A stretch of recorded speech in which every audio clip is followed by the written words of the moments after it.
organization? Organization is the creation of a meaningful structure for ordering parts into a cohesive whole. When students learn strategies for organizing their belongings and their time, they learn to develop their own meaningful approach to help them plan and complete work efficiently. Effective organization of materials and time is critical for success in school and beyond. However, when students try to organize themselves without explicit guidance, the result is often overflowing backpacks and dusty, unused planners. In the digital age, students and adults may suffer from digital disorganization, and computer desktops become cluttered with file after file, creating a chaotic mess.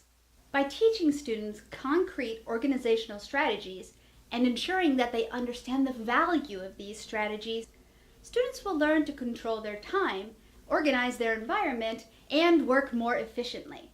When teaching students strategies to stay organized, keep in mind 3 key principles. Be consistent.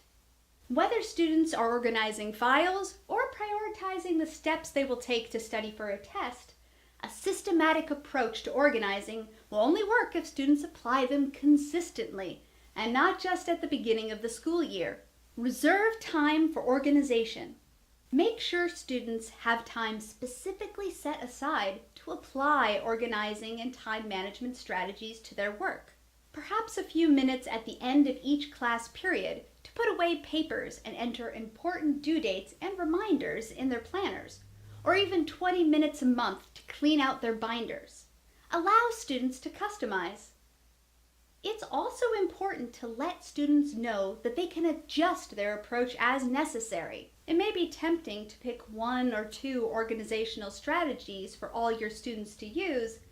However, try to allow students to explore the different organizational options and settle on the strategies that work best for them. Some students prefer paper and pen planners, while some prefer electronic calendars. Some students prefer one giant binder for all their classes, while some students like separate binders for each class. Helping students discover which methods work best for them will allow them to make these organizational strategies their own, and will encourage them to apply these methods to other areas of their lives. Developing a strategic and self-aware approach to organization can be challenging for students. We are asking them to change habits that have formed over years, and the benefits of organization are often not clear to students. Here are some tips that can help you encourage your students to become more organized. When organizational strategies are working, they may often seem invisible and effortless. Students are not likely to notice the systems that allow you to keep your gradebook organized or to plan your lessons for the week. Show them how you create and maintain the organizational systems that you use in class. It's important to teach organizational strategies explicitly, but that doesn't mean they have to be boring. The backpack relay race, found in Lesson 1 of this unit, is a great example of a fun way to show students how organizing their belongings will save them time in the long run. Finally, make organization count by evaluating your students on how well they've maintained their organization strategies. Giving students credit for binder checks, study plans, and other ideas will send the message that staying organized matters. Quick tip. It's important to acknowledge that different students have different priorities.